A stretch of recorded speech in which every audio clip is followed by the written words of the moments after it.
The Soviet Union itself is no more.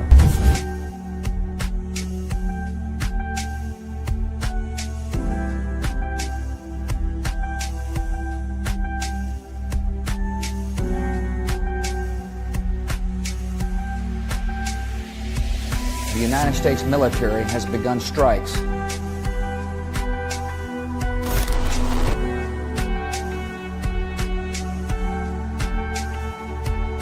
Light them all up.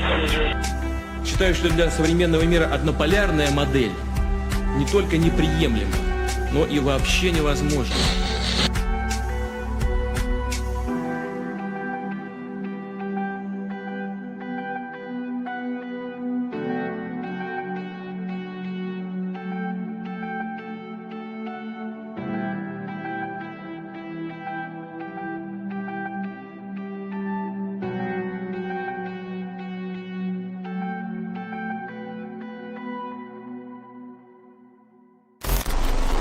Народные республики Донбасса обратились к России с просьбой о помощи.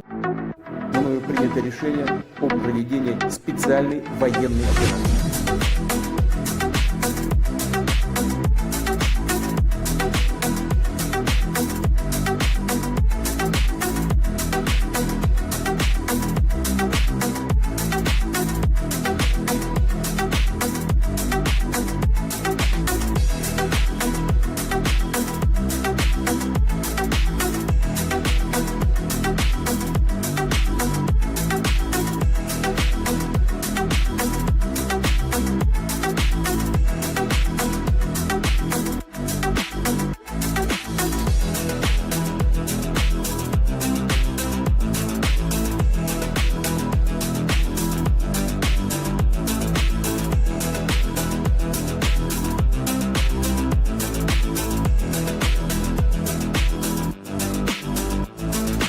The Russian military is taking chips from dishwashers and refrigerators to fix their military hardware. Russia's industry is in tatters. Putin is now isolated from the world more than he has ever been.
We're back. Greetings to all of our viewers and listeners around the world. It's a pleasure to be with you all here. Make sure, if you haven't done so already, like, comment, subscribe, and share this stream. Make sure we get this far and wide. This is sure to be a great episode today. And I want to, again, greet you all. If you haven't subscribed to the YouTube channel for my channel, which is, of course, part of the DD Geopolitics family, please do. At Christopher Halali Official on YouTube. And we have a lot of big things coming up in the coming weeks, a lot to bring you. We just had one of our great team members in Budapest for the historic elections in Hungary. We brought you that, as well as a live interview with Shay. If you didn't see that, check out our recent stream from Sunday with Sarah.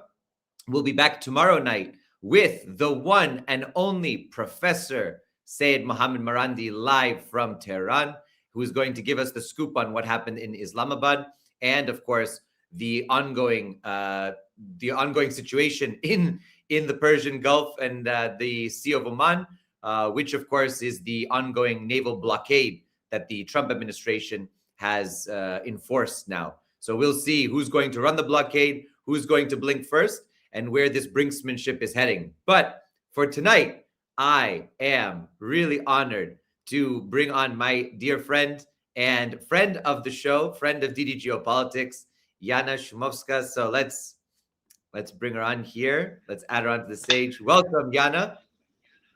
Hey, great to see you, Chris. Great to see you too. Great to have you on the show. For those who don't know, Yana is a independent journalist now, but was a journalist at Zvezda, which is the Ministry of Defense media for the Russian Federation. And she's always been on the right side of everything. So she's definitely part of the DD Geopolitics orbit for sure, in terms of her opinion and her perspectives. But I want to give her an opportunity to introduce herself to you all. I finally dragged her out to come onto Western social media more so. So hopefully she's going to, this will not be the last time that you see her. Guaranteed. So tell us a little bit about yourself, Yana, for our audience here.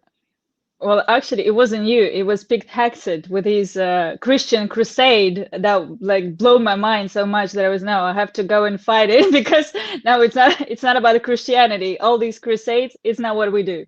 Definitely not Orthodox Christians. And yes, I am now independent, and I am so-called that famous Russian propagandist. Officially in the I think it's in 16th of section package, something like that. So I'm on the list. And I was working for Russian Ministry of Defense, Russian media, state media outlet, and I traveled to Belgrade several times. Was shielded by Ukrainians when I first arrived. That was quite an experience. When you arrive and your taxi driver is like open the trunk and shows you I think it was French missile, I don't remember. But yeah, he was like, look what I have, what a souvenir. And I was like, just for a person who came from Moscow, where is no sirens, no nothing, to see this taxi driver kind of making fun of the thing that almost killed him like half an hour ago, was like, what a people. What a life, what a people. That, that's how you begin to realize, no, this SMO thing is real. That's what people go through like every single day, and that's how you realize that Donbass, with all these 8 years of life, it was also real. I suggest all of the Russians go and travel to them, like at least Belgrade, to understand what it's like to be shielded by missiles, and maybe you would less want to go to France. For sure. For sure. But yeah, it was. I also traveled to Kursk region straight after the invasion. We hunted down literally drones with the territory defense guys. Also quite an experience. And I know you traveled yourself, but already when it was overtaken back by Russian military, and you talked to the priests, the war priests. Amazing people. I don't know how they survived this life. I mean, after that, they still believe in humanity. I don't know how they do it, but they do it, and I appreciate their work very much. So yeah, that's basically my career before I left, to be able to call Zionists for what they are. Unfortunately, Russian state media is famous for being very diplomatic and, trying to kind of, let's not call them names. Less freedom than in American in American media, even though I don't really like corporate media in the United States. But one thing that I do appreciate in America is that at least you can call someone straight away, like how you think they are, what they think they are. So I wish we had that in Russia. Maybe we will get it one day. Very good. Tell us a little bit about your sort of perspective about the Middle East. But before we get to that, I want to speak about, we're going to talk about the Middle East in depth with you for sure.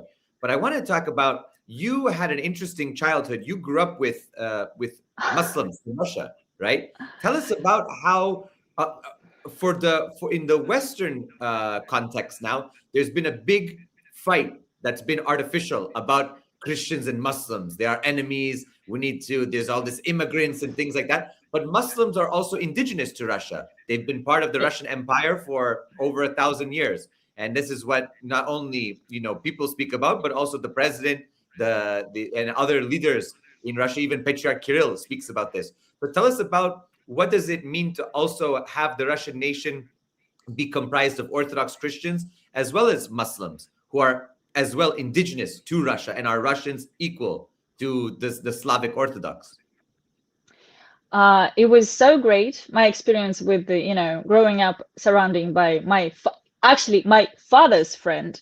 They were his besties.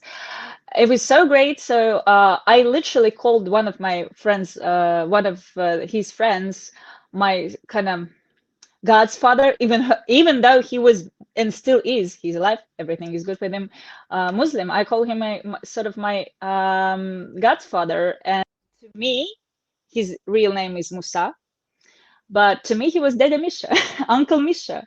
So that's how it was. And for those who don't understand, that's the bond, that's the family, and we're like the most famous now. It's this region is struggling because of the flood. It's a big tragedy in Russia. Dagestan, the most popular place to travel for all of the Russians, because it's the hospitality and everything, so for those like Pete Hexit, my favorite for now person in the West, to tell that the West, whites, whatever, Christians cannot live alongside under one roof with Muslims. This is the craziest thing I've ever heard, because we've lived not only for centuries together, we fought together many wars, and we have this very well. I am part of my family is Donski Kazakhs, and they are famous for being Christians. They used to be a protector of the Tsar, emperor, and also the Christian belief, the Orthodox religion. But we went together actually in that museum, and I myself found out that there were battalions of Muslim Kazakhs. So see, it's a long fighting, spilling blood together, sharing bread together. So the most horrific lie that the West came up with is that Christians cannot be friends, cannot be family, one nation with Muslim people. That's crazy. I absolutely agree. On that note, I want to play our first clip today, because then I want you to respond to it. I think this is an important one, and it was very famous about, I think about 2 years ago. But let's play it for our viewers who haven't seen it before.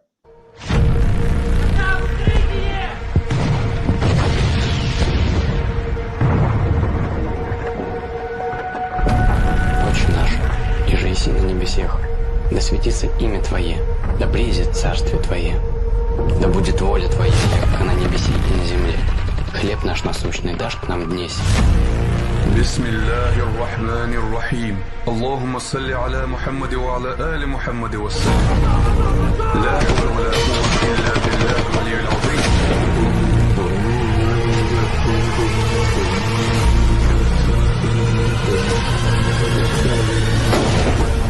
Спаси, Господи, люди Твои, и благослови победы православных христиан на сопротивление Отдавания.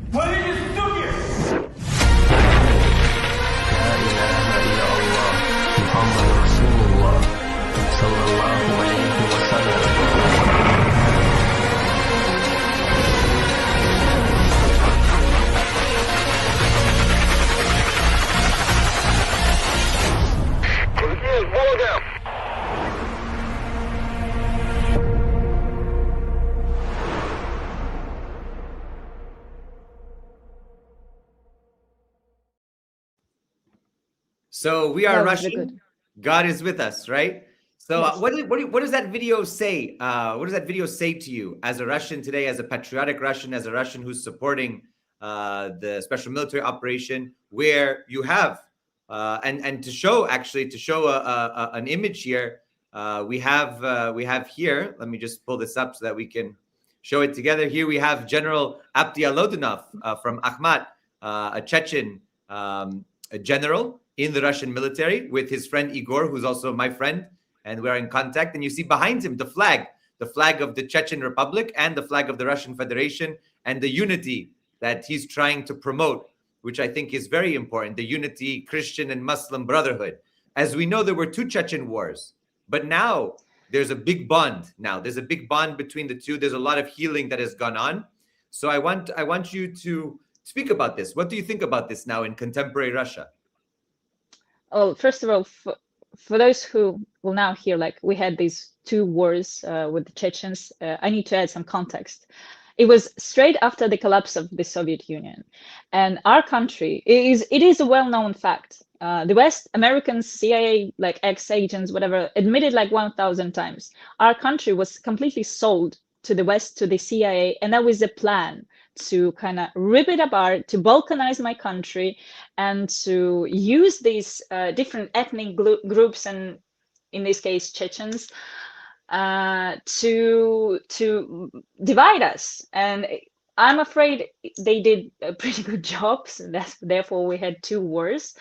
But thank God we found wise leadership in case Russians, VVP, Vladimir Putin, and in case of Chechens, Kadyrov father, not the older, he was actually assassinated, and then his son, I think Ramzan Kadyrov was at that time something like 20-ish, something. He was very, very young when he had to took this giant responsibility. He did a great job. Well done, man. So yeah, that's the context of 2 wars. So it was inspired from the outside. And if not for the West, we probably wouldn't have to kill each other for several years. So, and as for what I think about the clip, that's the perfect representation of what Russia historically stands for. As from the time of Russian Empire through the Soviet Union and now Russian Federation, it's the unity. And what we understand by the word Russian, actually Americans, I think the only nation, Americans, who can understand but refuse to understand the right meaning of our like common name for our nations, is that we observe everyone, and everyone is American. In the case of Russia, everyone is Russian, and you're allowed to keep your way of life, your traditions, your religion, everything, but at the same time you're Chechen, but you're Russian as well. And it's something that you're proud of, it's something that you value, and it's also, when I say we observe other nations, by observing, I don't mean that we are, and that's why we managed our country for centuries, and Americans cannot manage it. We do not convert these people into, being fully Russian, like to convert into Christianity or to refuse their national items, music. No, instead, we enjoy it with them. We dance Lizginka, we eat their food, they eat our food, we celebrate. Now we had Easter, and that's a viral thing nowadays in the social media, that even though it's a Christian holiday, Muslims just love kulicha. That's a special cake, for those who don't understand, only like baked for Easter. But because it's so nice and tasty, Muslims, I don't care, I have a right for kulich, and they eat it with us. So we congratulate each other with Ramadan, with Easter, with all of the holidays. So to be a nation is to be a family. You can disagree sometimes, and that's what happened throughout the history. But at the same time, you do not go against each other. And I know in the West is until today trying to somehow use all these, especially nowadays with SMO, it's a rough time. It's a very rough time. So they're using this ethnic reason for us to kind of have arguments about who has the more rights for this and that. But we do our best to not to follow this. And thanks actually to our Muslim brothers who are not, they do not buy it.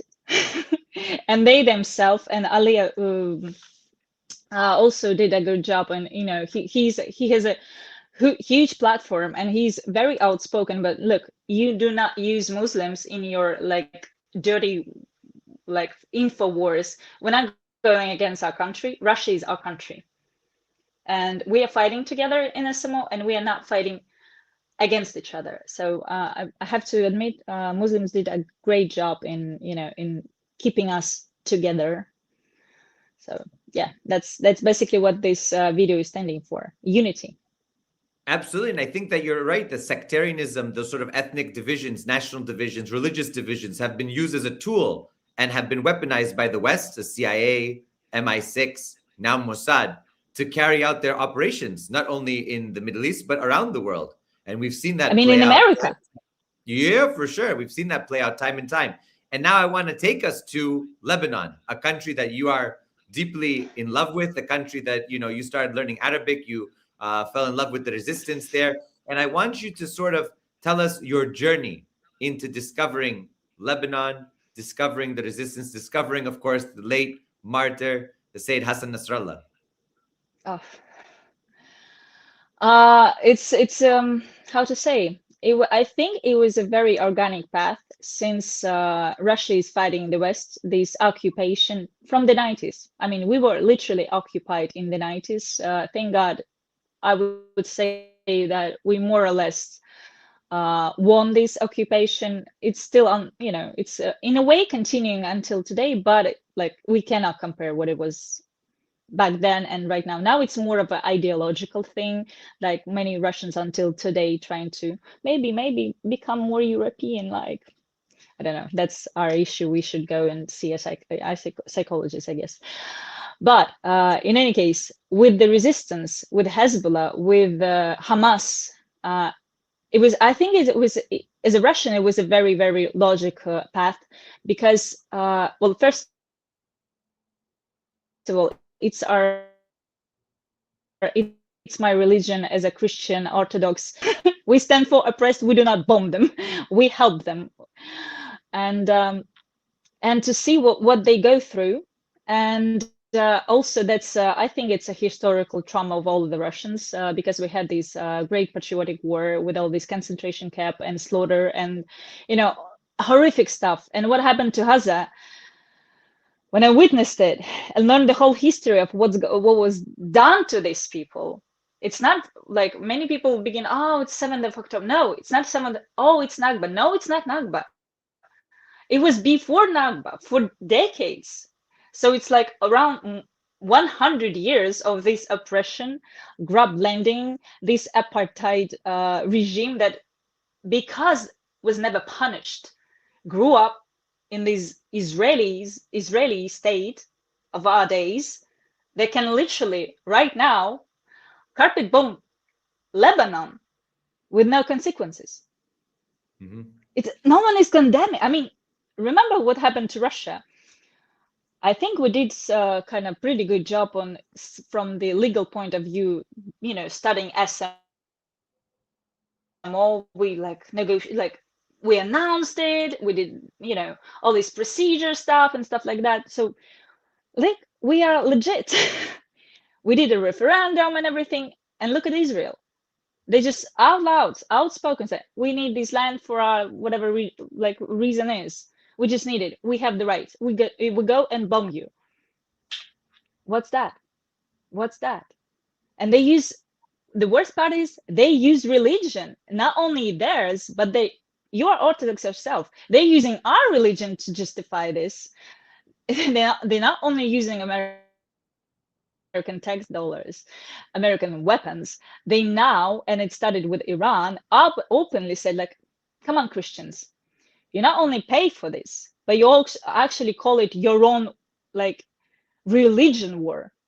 And this is something far beyond. So you say now that Christ, who was pure love, compassion, and protection for those who are oppressed, is now carpet bombing children and women? And then you mock us with this, with your comparisons to the Mongolians, and then Trump is using I don't know, these fake images of Christ and then calling himself a doctor. This is pure war against Christianity. I know it's a common like idea that Zionists are very much against Muslims, and therefore they're bombing these people, and that's true. They're very outspoken about being, hating Arabs to the level of Hitler somewhere deep in the grave, thinking like I wasn't that bad. And but my strong belief is that the actual enemy of Zionists are Christians. And it's not a very popular idea, but I can prove it. It's Jesus who, according to them, is in the feces for centuries. That's I think, according to their ideology, is the worst punishment, that he is burning in the feces for centuries with no getaway. And then Saint Mary, she's a slut, basically, according to them. And this kind of stuff you can only do to those who you hate the most. And they have, continuing, they have this absolutely nuts tradition of spitting into Christians. I mean, not collecting coins, but spitting into Christians. And then Netanyahu going live and say, Christians are so loved and so safe in Jerusalem. Really? Well, go and check. We'll see. No, they're not. No, they're not. It's just, we saw it this year, how Christians were trying to get into churches during Easter, and they were beaten and assaulted. So what's that? And one thing that is very common between Ukrainians, and again, that's talking about how I ended up with the resistance in the Middle East. Well, because I see all these common things between Ukrainians, neo-Nazis, and apartheid regime in Israel. They destroy churches all the time. But in case of Ukrainians, okay, we have few very old churches, but they are more or less a couple of centuries old. Okay, we can, I think, survive this. But what Israelis do, they literally destroying places where Christ did his miracles when he appeared. So you cannot rebuild this. It's ancient. You cannot rebuild it, and they destroy it. So there is nothing left. So why do I support Hezbollah? Well, maybe because Hezbollah protects Christians, and that was recorded and proved 1,000 times. The only reason why Christians are safe in Lebanon is because of Hezbollah. Sometimes Christians are safe, are protected from other Christians, actually, because Lebanon is actually a pretty amazing country. They have these Zayos. Oh my God. They have these Zayos inside the country who so brainwashed. So they believe that those who carpet bomb them will somehow bring them happiness and safety and democracy. I don't know. It's just insane. But Lebanon is a beautiful country, but at the same time, a very interesting country. We can look at their government. That's a puppet regime that literally withdraw army from the south. So Israel can easily invade. I mean, even Ukraine, not that crazy. That's just and going back to, I really try to avoid the death of Hassan Nasrallah, because that killed me for several days. These people have these amazing ideas, and the West is doing an incredibly good job to twist their words or to never air them, so no one is actually hear what they say, and what they say is beautiful. And so I wish Americans would, if they can, please find it was many times translated. Please listen to what Ali Khamenei, Ayatollah, that was also killed by United States and Israel just months ago, just like Hassan Nasrallah. Listen to what they say. These words unite. They don't spread hate. They unite, and they spread like common values that we share. Americans, Christians, like real Christians, not these Zios evangelicals who worship basically Israel. They have no. I think they have no idea what the scripture is all about. They have this Schofield Bible. I think that's what? Exactly right. I want you to think about that Schofield Bible right now, because look at this image. You talked about this image, right? Yes, This is what they believe. This is yes, what they believe. Exactly, because if you look at the backlash in America, and there was a huge backlash, but it was only from the Catholics. These crazy evangelicals, they believe it's true. And the Orthodox, the Orthodox that's too. Catholics and Orthodox. Yeah. Yes. But I think it's mainly America is mainly like Protestants and also Catholics, even though I heard that the amount of Orthodox Christians is growing nowadays, but still like we are very like Christians are minor. We are like Shias. Another reason why I stand with Hezbollah, we are minorities inside our own religions. So yeah, I support those who are. It's true, but take a look at this. We found this image too. This is the real. Oh yeah, that's what I wanted to say, because that image with the American flag, to my opinion, wasn't accurate. Yes, Israel flag, of course, because he himself said many times, I am the most Zionist president. I'm the Zionist of all Zionists. I will do whatever for, and he would. I don't know why people are surprised by his actions. I mean, he was literally sponsored by Israel, by all these billionaires from Israel. So to expect anything but blind support for everything that Israel is demanding, it's oh, come on, guys. I mean, just look at this image. We have Trump saving. I called it. Epstein? No, it's Epstein. It's Epstein, but it's also like the raising of Epstein, just like the raising of Lazarus. And you have Melania there as the nurse, Ghislaine Maxwell praying, Bibi Netanyahu, and you have, of course, Baal at the top. That's like definitely demonic angelic figure. So this is just. I think that this is accurate. It's absolutely disturbing. I have to say, it's absolutely disturbing. I mean the whole. I mean, nowadays Christianity, especially in America, it is disturbing, and that's why, like you said it in the very beginning, that I finally joined your crew of independent journalists. That was the reason, because I saw where we are going and what they are doing, and this is absolutely Zionist. It's Israel behind this. Okay, let's finally use this Christian tool, full power. They're so brainwashed, and this is the right time.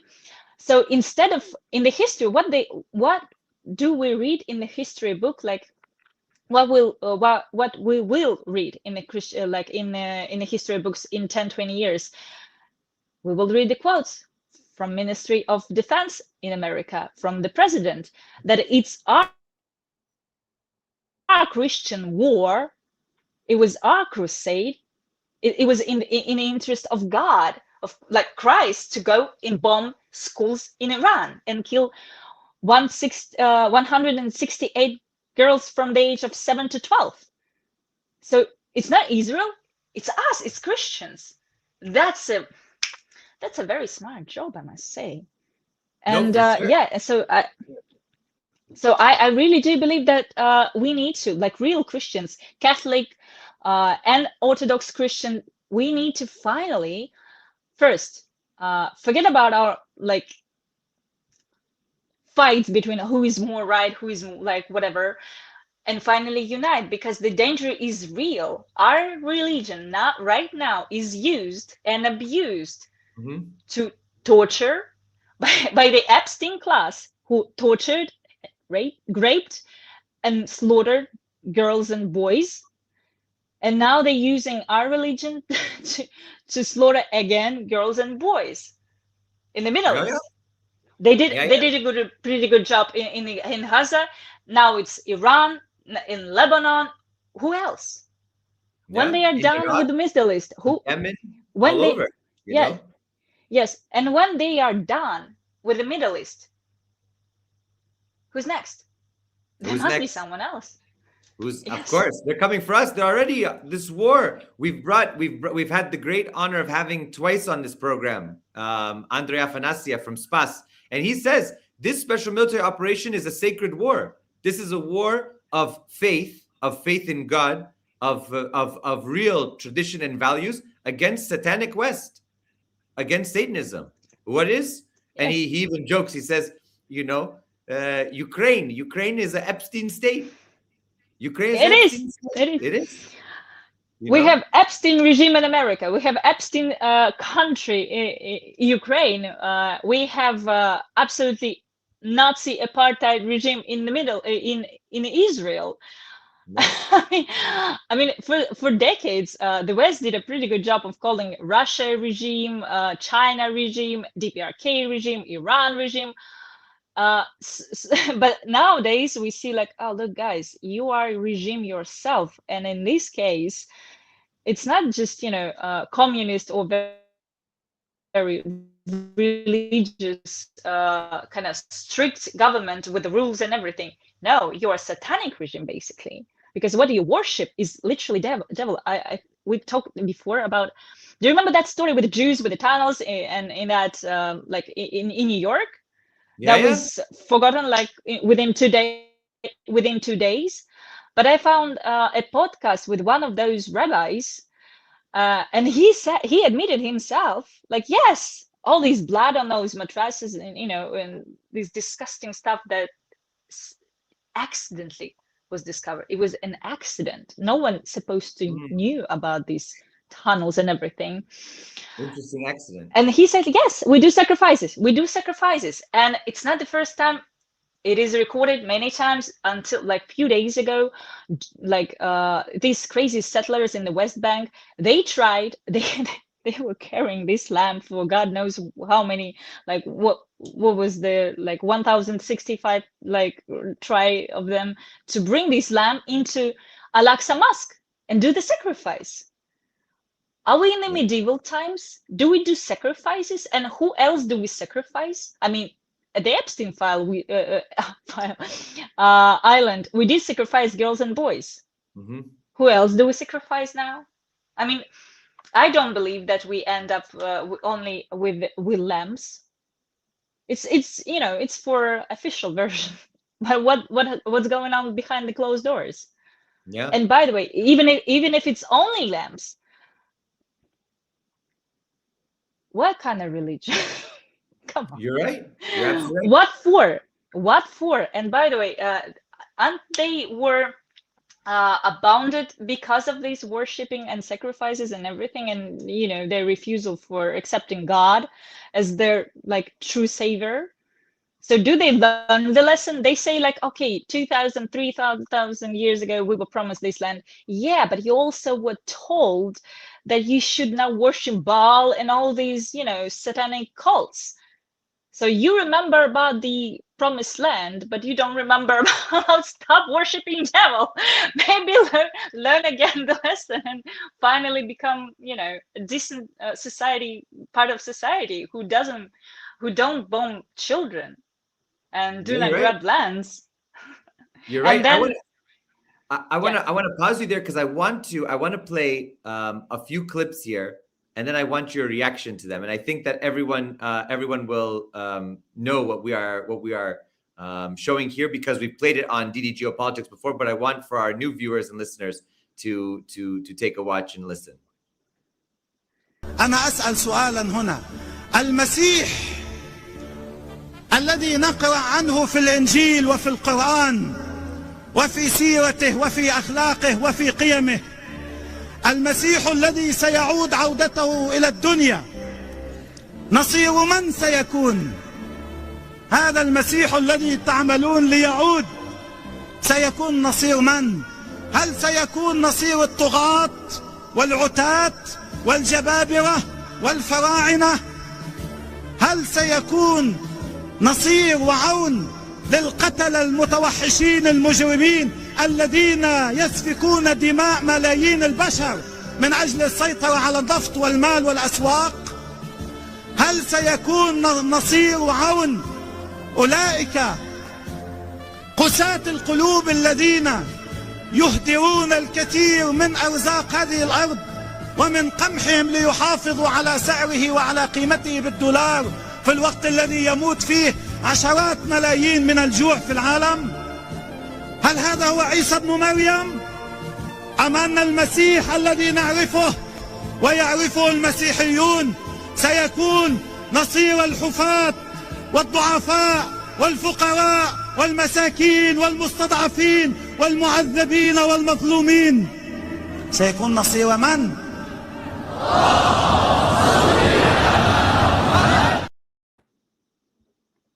So there you have it. That's the first clip I want to play. What's your thoughts on that? I want your reaction to that. Well, first of all, this is the reason why I strongly believe that people in the West should go and check and find Hassan Nasrallah with the subtitles, so you understand why I'm saying that these people are inspiring in the most in the best way. And another thing about this particular video, they not only respect Christ, they are waiting for him to return, because he will lead alongside with their Messiah, Mahdi. They will fight together to defeat the Antichrist and to bring peace and joy and all of the good stuff. So these people not only respect our Christ and Mary as well. She's I think it's the whole chapter in Quran that only for Maryam, and that's how they call Jesus Isa and Saint Mary Maryam. They call, I mean, these are the most, or one of the most respectful characters in the whole Holy Quran. And what Hassan Nasrallah said is just it's portraying what they believe in the best way. That's what they believe. They believe in Christ, maybe in a slightly different way than we do, but compare it. One believe that he is in the feces. God forbid for saying this. And then another one is believing that he's a savior alongside Mahdi, and that he's a saint. Feel the difference. So my question now, who are the enemy? Who we are fighting for? Maybe the fact that in Quran Jesus is so respected is one of the reasons why for centuries some lobbies did a pretty good job to trying to make us always fight and never learn and never read books of one another. I'm sorry. Oh my God, something wrong with my lightning. And so yeah, basically that's it. The reason for that is to divide us, so we do not unite. We fight each other, and that's what happened with us for years. They even created this jihadist group that's also do not learn their own book, because everything that they fight for, as they say, it goes against their own religion. Just like with these radical evangelicals that create their own Bibles that has nothing to do with Christian values. And it's wild to understand that Muslim Shia know the purpose of our faith better than some Americans. Oh, well, it doesn't matter, the Protestant, the evangelicals, or Zionists, as a whole. So that's a wild thing to think of. Muslims know Bible better than we do. Let me play the next clip while you work on your lighting situation. Yeah, there. yeah. Let me play the next clip, and I'll get your thoughts on this one. في أيامنا تختلط الأفراح بالأحزان، ولكن هكذا عشنا وهكذا نبقى نعيش.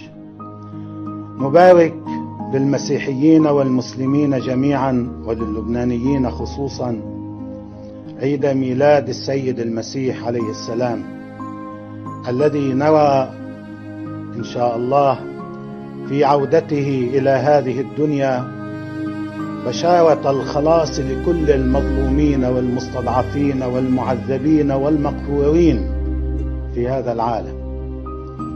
أيضا نبارك للجميع بداية العام الميلادي الجديد، ونسأل الله سبحانه وتعالى أن يعين الجميع ليتغلبوا على تحديات الحياة المتنوعة، الأمنية والسياسية والاقتصادية والمعيشية والحياتية، وأن يقضوا هذا العام أفضل مما كانت عليه الأعوام السابقة.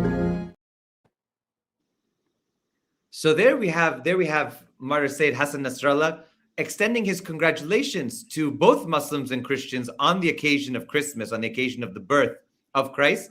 And actually, during the war that was imposed by the US and Israel a second time, this war of choice, this war of aggression against Iran by the Zionists and the Americans, I posted when news came out originally that former President Mahmoud Ahmadinejad had been, according to reports, killed. I reposted his video from Christmas from, I think, 2019. It went viral. It had over 1 million views because people were shocked that the president of Iran, the former president, was wishing Christians a Merry Christmas and speaking about how important Christ was, and Christ for the oppressed, and Christ is seen as the Messiah for them as well. So this is really very, very important, and a lot of people don't understand that. They assume because the West does a very good job of doing this, that Shia are equal to Wahhabi and Salafi, that somehow they're all the same, they're all lumped in together,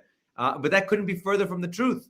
And in fact, the most victims of Wahhabis and Salafis have been other Muslims, especially Shia Muslims. So that's important to know. But what do you make of this? How do you feel as a Russian Orthodox Christian when you hear the words of Sayyid Hassan Nasrallah, wishing you and all other Christians, a Merry Christmas, basically?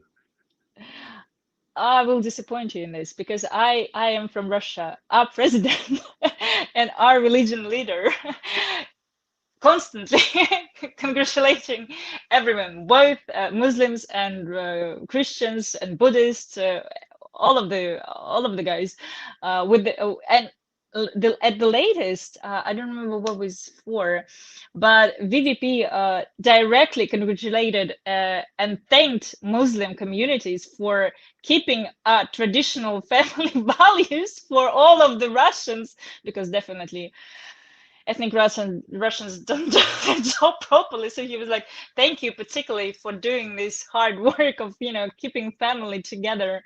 So for me, it's okay. But I believe for the West, that would be surprising. I remember when the viral clip of past Charlie Kirk, that he was assassinated right after he began to realize some stuff.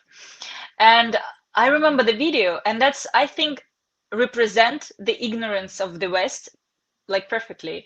He was talking to some Muslim, I think he was Palestinian, and he was Christian. And he was like, I'm Christian. He was like, so you converted? And I'm like, no, I'm born Christian from Palestine.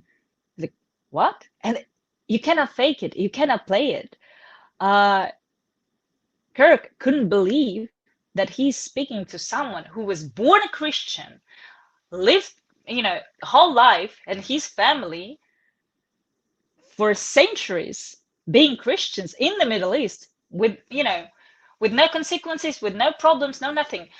Another example, a metro station in Tehran.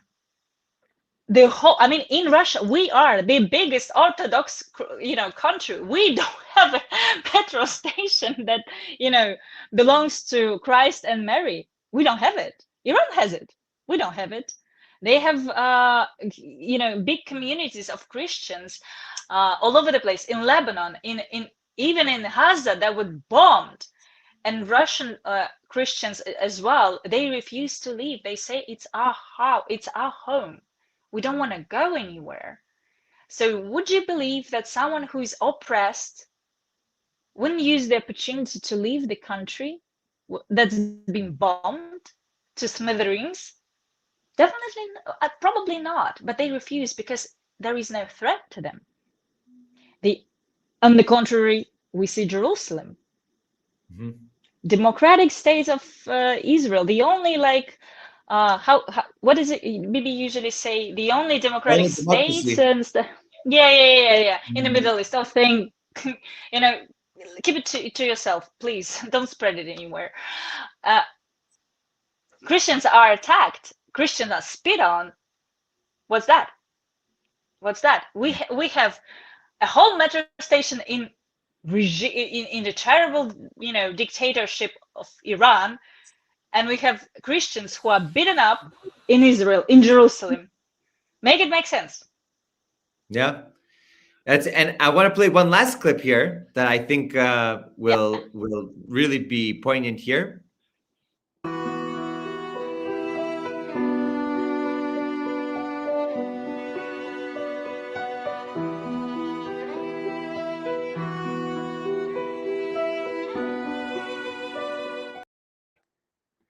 So that was at the funeral, which I was at. I was there. Many of us were there. And we saw so many Christians from all of the different Christian branches, especially Orthodox Christians and Catholics, who came out in support of Sayyid Hassan Nasrallah, who commemorated him, who were at the funeral. We saw even Christian leaders, Orthodox bishops, priests.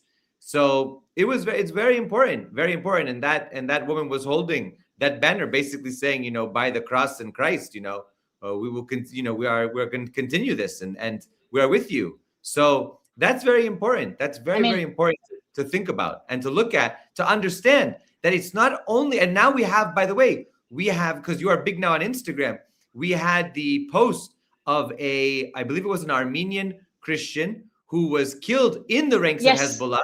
And his sister, she actually liked my response. I sent her a message underneath that photo. But I was very happy to see that beautiful message that he didn't die in a sectarian way. He died defending the nation. And the nation is being carried by the resistance, which is Hezbollah, and the Muslims who are there, Sunni and Shia, and the Christians who are there, and Druze and others who are there. Israeli propaganda would be very, very disappointed by this announcement that it was not a Muslim Shia that they try to portray, like it's only like the minority, it's this terror organization and blah, blah, blah. No, he was Orthodox Christian who fought for his land and his country. And I have salute to Clara. I have a friend. She is Muslim Shia. She lives in Lebanon. She lives in Beirut, constantly bombed by Israelis. And you know what? This is amazing. These people are undefeated because of, again, because they believe in God. And I believe that if you have this strong faith inside you, you cannot be defeated. So this girl being bombed every single day was saying sorry to me because she was a few hours late to congratulate me with Easter. She was like, I'm so sorry. I forgot. I should have texted you before. It's just that, this mess with this war and everything. I was like, are you saying sorry for being a few hours late with my Easter? And she was like, I wish when you arrive, and I'm coming to Lebanon, I hope pretty soon.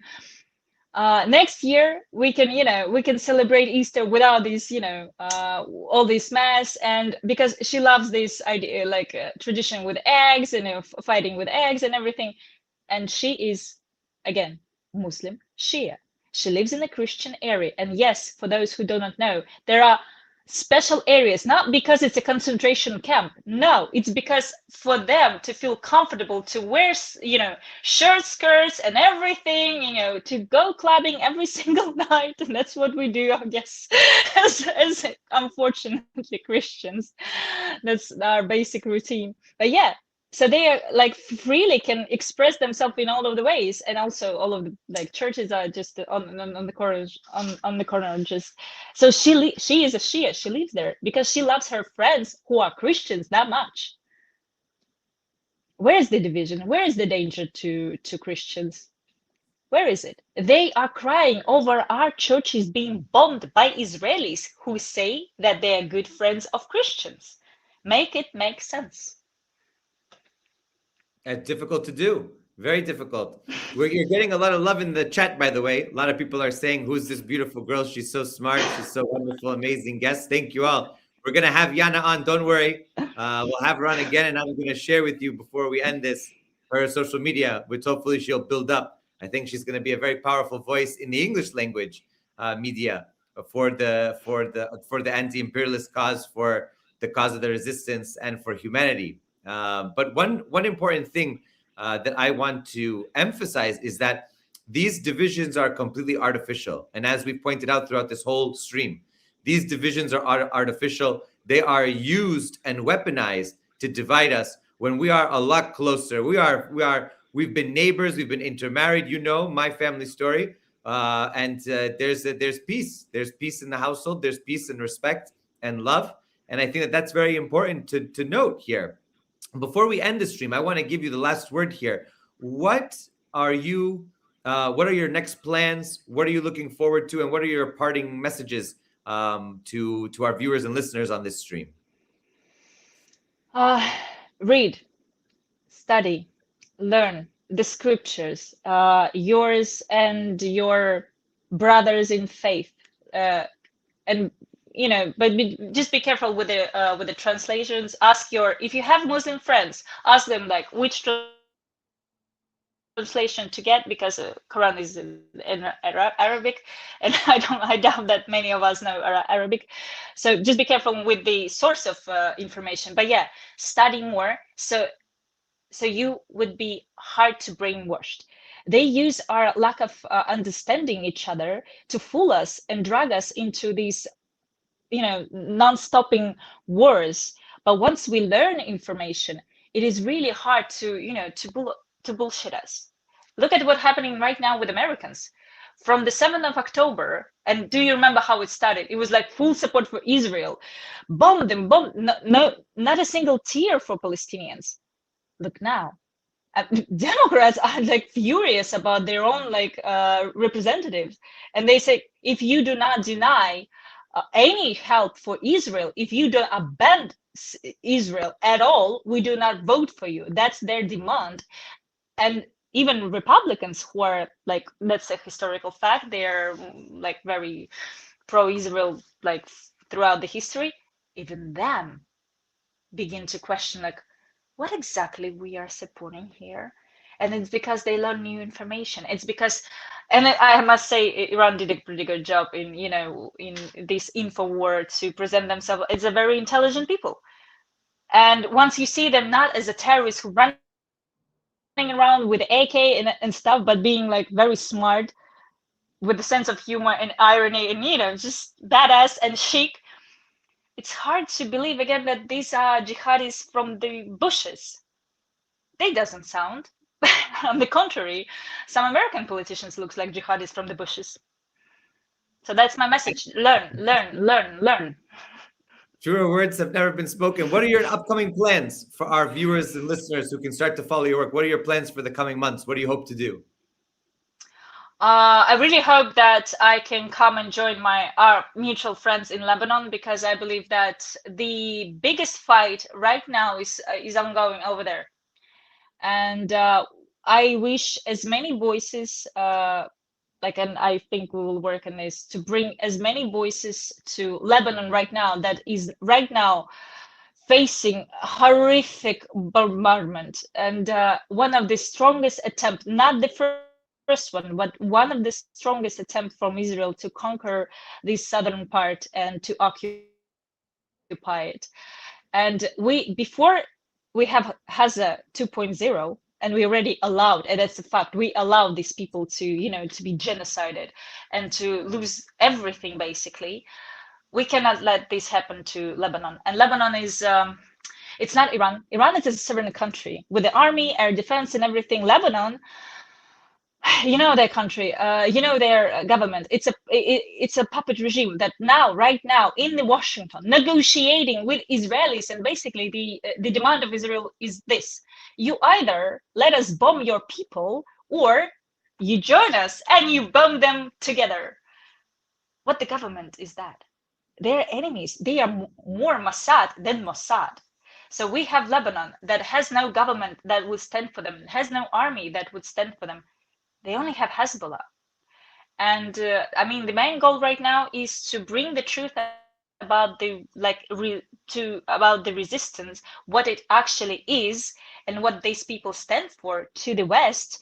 So maybe one day your tax dollars won't finance the war against these people that actually protecting with their bodies our Christian faith. We should, pay our debts. We should do something for these people. As Christians, I believe we should help them because it is our Christian civilization that is ruining their life. So that's my goal, to go and to help those of our colleagues who are already trying to do some work on the ground. Excellent. And where can people find you? We'll put some links, but where can people find you? Where can people start following you? I was so bad with my, and you know that, with my social media, but I'll do my best to be better. But yeah, Instagram and Twitter from today, and Instagram from a couple of weeks ago. So yeah, I begin to work on it. Everyone go search for Yana Shumovska over there, and definitely like and follow and share and subscribe. Subscribe, everything. Do everything that you can do.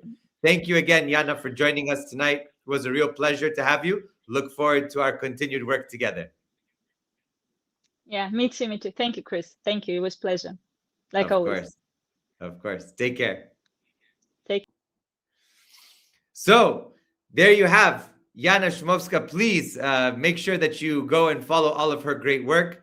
Now, again, tomorrow, Sarah and I will be with the one and only Professor Syed Mohammed Marandi, live from Tehran, to speak about the talks in Islamabad and what's to come afterwards, now with this ongoing blockade in the Sea of Oman. Let's see what's happening.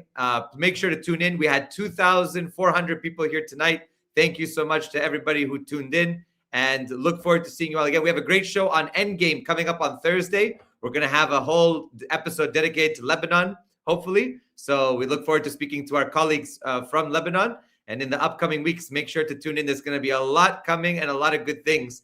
We're bringing it to you all live and as fast as we can here on the Chris Lally Show, part of DD Geopolitics. Continue to stay tuned and make sure you spread the word. Thank you all again. Have a wonderful night. Take care. Stay open. Stay sharp.